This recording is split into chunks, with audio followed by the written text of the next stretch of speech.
Let's spend a little while discussing chemical shift, which essentially tells us where the proton NMR signal is along the x-axis. So we're going to define chemical shift as something that's relative to the frequency of a reference compound. So we need to have a reference compound which we can then compare to the shift of our studied compound. So that reference compound is TMS, tetramethylsilane. It looks like this. It's basically a silicon atom surrounded by 4 methyl groups. And we've just arbitrarily set these 12 equivalent hydrogens as 0 ppm. And now we have a reference point, and we can measure the difference with our studied compound.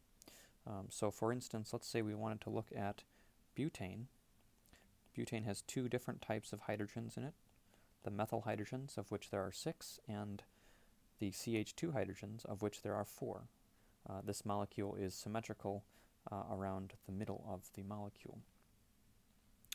And so generally these types of hydrogens, I call them very uninteresting hydrogens, they have a shift near 1.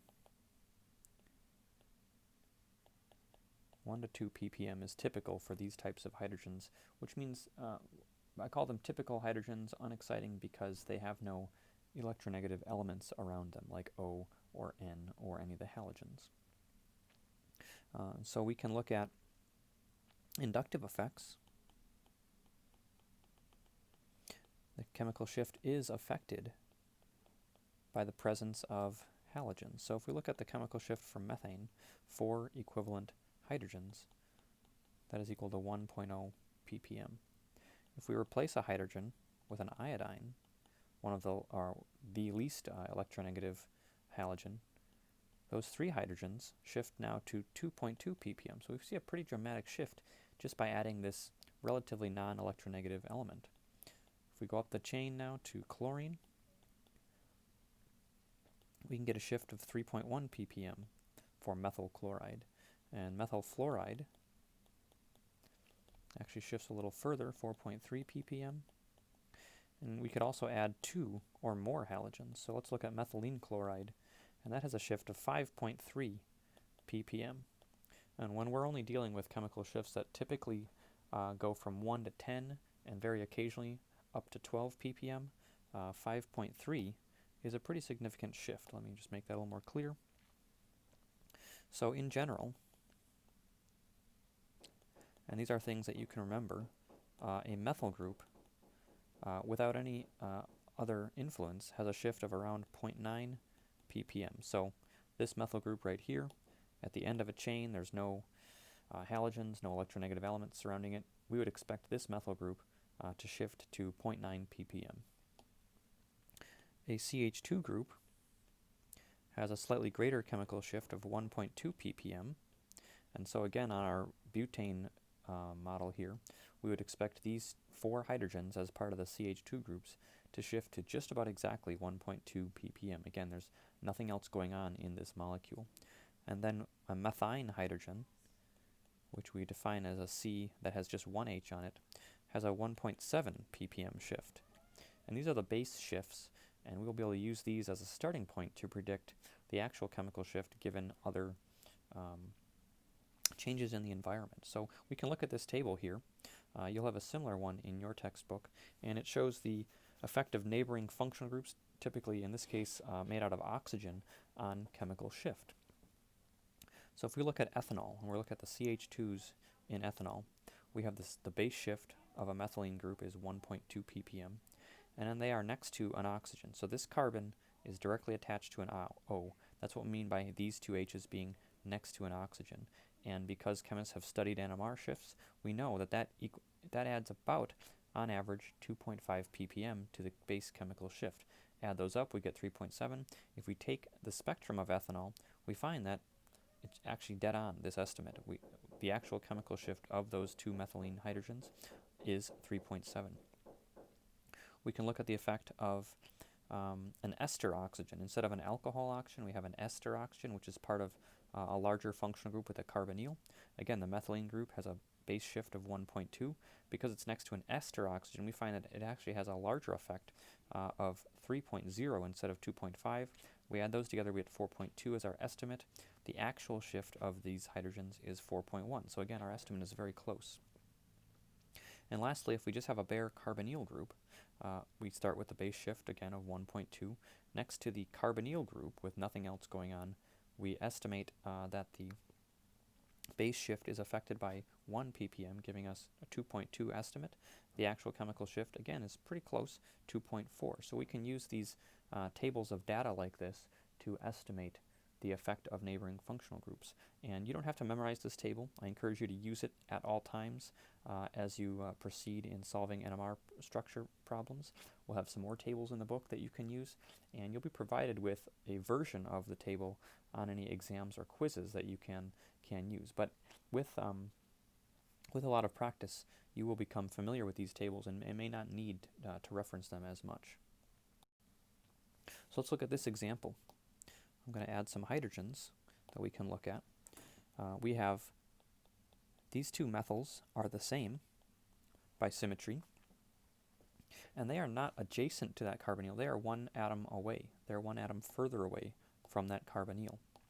And so that means the carbonyl has a less of an effect on those hydrogens. So we would expect a base chemical shift of 0.9, and then we would expect 1/5 of the effect that the hydrogens would get if they were right next to the carbonyl. So what I'm trying to say is that this CH2 gets a 1 ppm shift because it's right next to the carbonyl, but the methyls one bond further away get only 1/5 of that effect. So we would expect 1/5 of 1.0 ppm, and thus we would expect a 1.1 ppm chemical shift for the two methyls in red.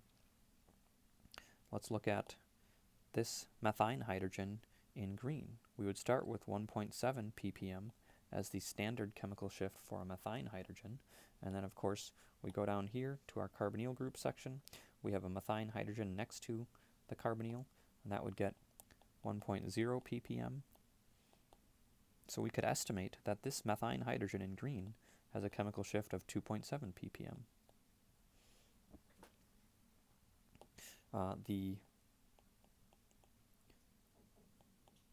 The other methyl here also would have a chemical shift of 1.1 ppm because it is not directly connected to the carbonyl, it's one bond away. And finally, we have these two hydrogens in purple. They are essentially exactly like our example in this table. Methylene group 1.2 next to the oxygen of a carbonyl group gets an extra 1, so we would expect 2.2 ppm for these hydrogens. So in this way we can at least estimate where we might find these hydrogens, and then once we're presented with a potential NMR spectrum that perhaps is of this compound here, we can then look in those regions and we're better able to find what we're looking for.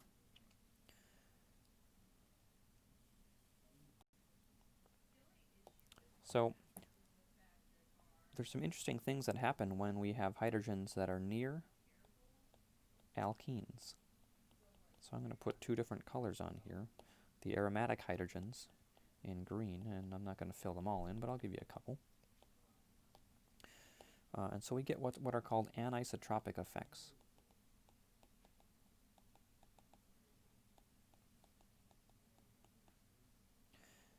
Neighboring pi electrons can produce their own magnetic field.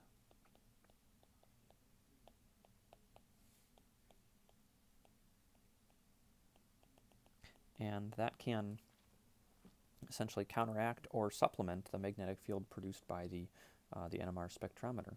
And this is going to affect nearby hydrogens.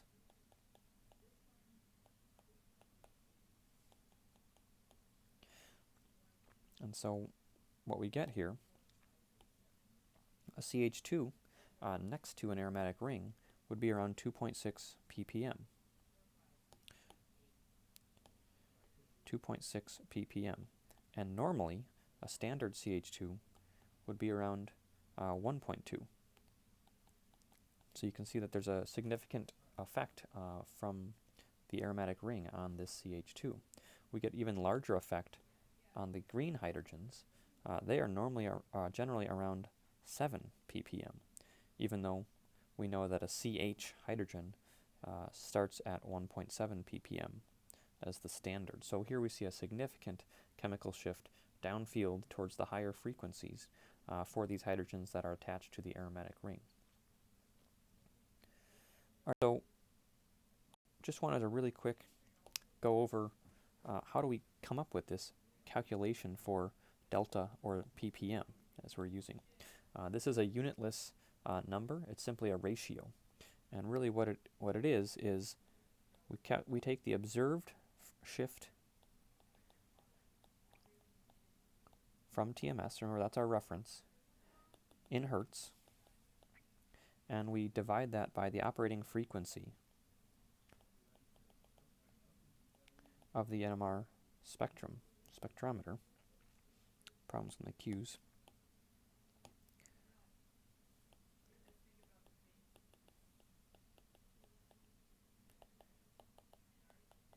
In hertz. So we divide those two, and we end up with our calculation for ppm, which is unitless. So let's give you an example. If we look at the standard hydrogen on a benzene ring, and I hope that you can recognize that there are 6 equivalent hydrogens on this benzene ring. I'm not going to draw them all, but they tend to absorb or shift at 2181 hertz compared to TMS at a frequency of 300 megahertz. So the operating frequency of the instrument is 300 megahertz. So we'd say I used a 300 megahertz NMR spectrometer to observe the chemical shift of the hydrogen on benzene. And so if we do the math here, 2181 divided by 300 times 10 to the 6th, we want that in hertz, remember. The hertz both cancel, and we're left with 7.27 times 10 to the minus 6. And that is unitless. This is basically parts per million, because 10 to the minus 6 is 1 over a million. And so we can set that as 7.27 ppm. And when you look on a NMR spectrum at hydrogens on benzene, you'll find them shifted to 7.27 ppm. What if we use a spectrometer that doesn't have as strong of a field? What if we use a 60 megahertz spectrometer? So 60 times 10 to the 6th hertz instead of a 300 megahertz spectrometer. When this technique and these instruments were initially invented, we didn't have 300 megahertz spectrometers. We had 10, 20, or 30 megahertz spectrometers. So it is possible that somebody is using this much weaker field spectrometer. Well, the observed shift from TMS has a different frequency. It's 436 hertz in this case. And when we do the math there, we do come up with the same ratio. This is again 7.27 times 10 to the minus 6. And so that equals 7.27 ppm. And so you can see that the chemical shift is actually a ratio comparing the observed shift from TMS to the operating frequency of the instrument. And that ratio stays constant regardless of the operating frequency of the instrument. And so this is a much more useful, this number here, the chemical shift, is much more useful to chemists than is, say, the chemical shift of the hydrogen on benzene at 60 megahertz, or the chemical shift of the hydrogen on benzene at 300 megahertz. As you can see, they are not the same number. So it's much more useful to calculate this ratio and then report that on the x-axis of the NMR spectrum.